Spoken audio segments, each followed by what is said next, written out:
What's up, pretty thinkers? It's Yasmine, and welcome back to Pretty Thoughts. So, a lot has been going on in the world lately, and to be quite honest, I almost didn't upload anything again this week because of it. There really aren't many words that can describe how I'm feeling at this point in time, except fatigue, anger, sadness, and disappointment. There is so much on my mind, and I don't know how to talk about it, and I don't know if I actually want to. But I feel the need to address some things. To everyone that has spoken out, gone to a protest, donated, shared important information, signed a petition, I want to say thank you. To our allies, your willingness to learn is great and is making this time a lot easier for all of us. For those of you that know me personally and have reached out, thank you. I see your messages, I just haven't been in the mood to respond. In all honesty though, I think it's okay to acknowledge how unokay a lot of us have been. It's tough seeing someone die and only being able to think, am I next?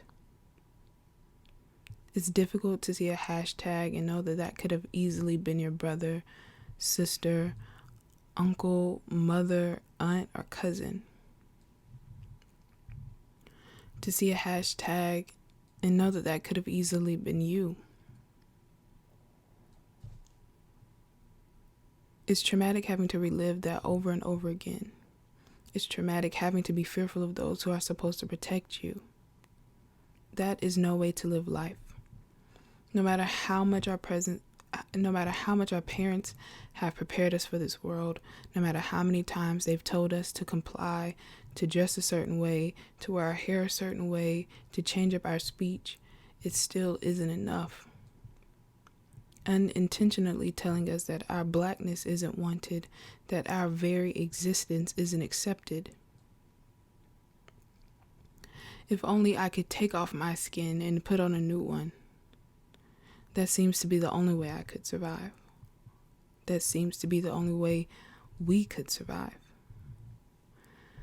With everything going on, I have been reminded of a lot of repressed memories, and that in itself is exhausting. So I won't talk about it. But to all of my Black people, reliving those memories hurt. I know. But if we have any time to be vulnerable, it's now. Far too many of us have had to grow up much earlier than we needed to, because society labeled us as such. We weren't able to be kids because we had to experience hearing the N-word with the hard ER at the end from grown white men who had nothing else better to do than gather cheap laughs from friends, and then having to learn and understand the concept of race and racism. A lot of us couldn't concentrate in school because we were too busy trying to grasp the concept of hating just to hate. Being born with a target on your back is constantly running and hiding, praying you don't get caught. Every day is hunting season when you are Black, and it's painful watching each other get picked off one by one like wild deer. So excuse us if we are angry, excuse us if we are making you feel uncomfortable. But these years of pent-up stress and anger are finally being released. And I refuse to have our experiences and emotions be downplayed by people who want nothing more than to label us as aggressive thugs who deserve nothing more than death by the hands of the police. For those of you that do feel this way, and specifically Black people that feel this way, my question to you is why? It's one thing to not want to go out and protest out of fear of being hurt by police officers or getting COVID, which is still alive and well. But taking that and putting your effort and energy in another way, such as, donating or signing a petition. But you all are straight up criticizing people for being angry and not knowing any other way to express that anger. You're more upset about the rioting than you are the actual deaths. And for what? You criticize protesters. You say you don't agree with what they are doing and that it isn't the way, or we're destroying our own neighborhoods as if we own the Walmart down the street from us. But I have yet to see you post a rest in peace, a link to a petition, a link to a donation, a link to any helpful resources, nothing. But you have time to criticize. What are you doing for the cause? Because all of this is benefiting you too. But honestly, I'm not surprised. Because these are the same people that claim to not support the Black Lives Matter movement because of black on black crime. Because we have to respect ourselves before white people can respect us. And again, I ask, why do you believe these things? At this point, it should be common knowledge that socioeconomic status and our proximity to those with the same status as us determines who we are more likely to experience crime from.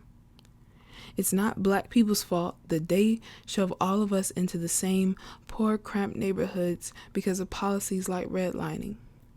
It isn't our fault that we feel the need to result in stealing from each other because our jobs are barely paying us enough to live. Our areas are over-policed and underfunded. Some of us barely have clean water to drink. The same system that is punishing us for these issues is the same system that put us in this predicament. And it saddens me that you all don't see that. How can you sit here and see the things that we see and not show an ounce of remorse? The only explanation that I can come up with is that maybe you just haven't experienced anything. Maybe you've been blessed enough to not have the hand of systemic racism slap you in the face. I wish I had the privilege of being as blind as you, but I can't. This system is causing so much harm to black and brown bodies.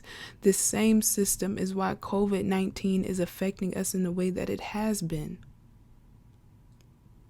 Health disparities, limited to no access to health insurance or health care, not being treated properly when we do get the chance to go to the doctor, increased stress and less sleep due to having to work multiple low-income jobs. Stress kills, by the way.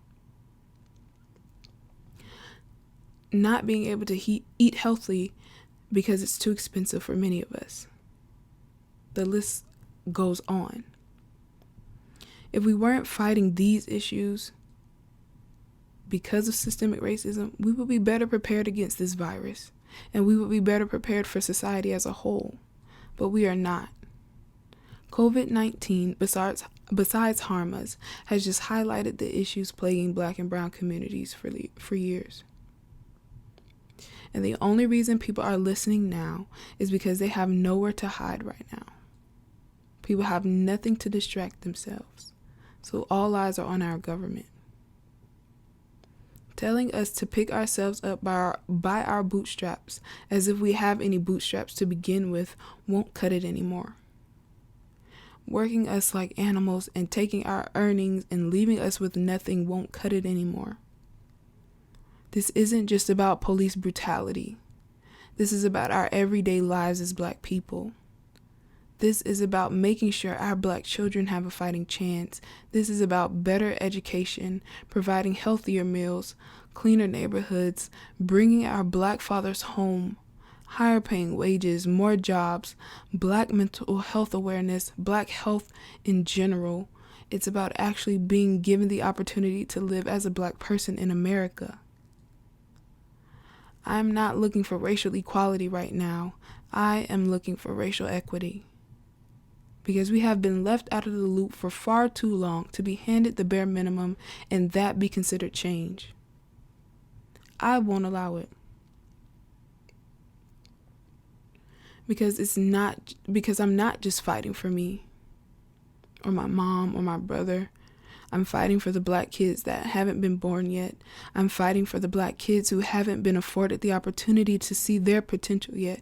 And I'm fighting for my future black children, so they don't have to live in a world like this one. Our Black lives matter, and so do theirs. Today's question: what are you fighting for? Today's quote is from Rosa Parks, and it says, "You must never be fearful about what you are doing when it is right." I believe that quote speaks for itself. But even if you are afraid of speaking out or being an activist, that's okay. But try your best to move through your fear. I'm sure many of our ancestors were afraid during those marches, sit-ins, and boycotts, but they knew that the chance of having a better life was far enough more motivation to not allow fear to stop them. Before I go, I just want to send a message to all of the Black men and women out there. Our Black is beautiful. I love you all so much. We are going to get through this. Black men, you are important. You are worthy. You are not animals. You are not thugs. You deserve to be happy, and you deserve to be loved. Black women, you do not have to be strong all of the time. It's okay to be vulnerable. It's okay to be selfish with your time. You are not angry Black women. You are not aggressive. You deserve to be seen. You deserve to be heard. You deserve to be happy. And you deserve to be loved. With that being said, this is Yasmine signing off. And always remember, Black lives matter, and keep those thoughts pretty.